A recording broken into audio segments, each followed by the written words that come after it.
Question: I've heard it said that the manger would have been a sheep trough in the fields. What's the panel's view on this? Well, my initial reaction to that is it's very unlikely that Jesus was born outside and put in a trough in an open field.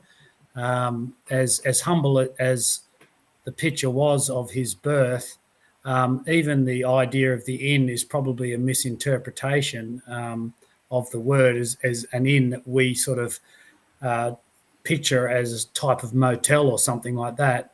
It's most likely a mistranslation of a house. So he went to a house, but there was no room in that house. He had to be put down where the animals were kept, often in those houses of that area of that time.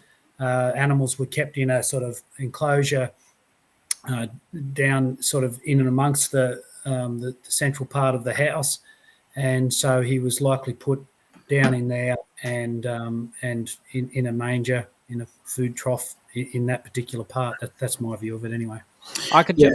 Can I just quickly say, it's probably just a bit of a funny comment, but I could just imagine the reaction of the people's house who they've, Joseph and Mary have just gate crashed. They've had Mary has given birth, blood and things everywhere, and then a bunch of shepherds turn up, and they're just like, "Oh, great, more guests! Oh, what are we going to do? More animals as well! Oh, fantastic!" Yeah. The old word, so the Greek word which is used for inn is a mistranslation. The word used is kataluma, and that's basically just as Craig rightly pointed out, a house.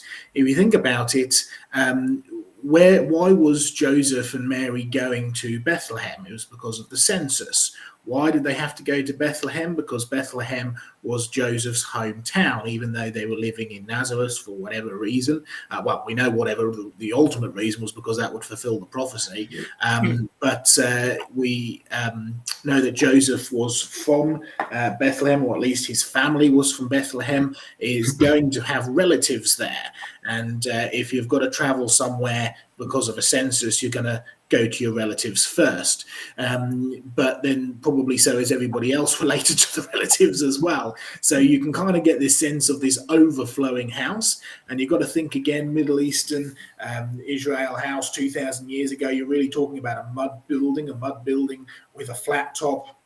And half of downstairs would be the living quarters, and the other half would be your animal quarters, because the animals were just as important as people in the sense that they were the most valuable things you often owned.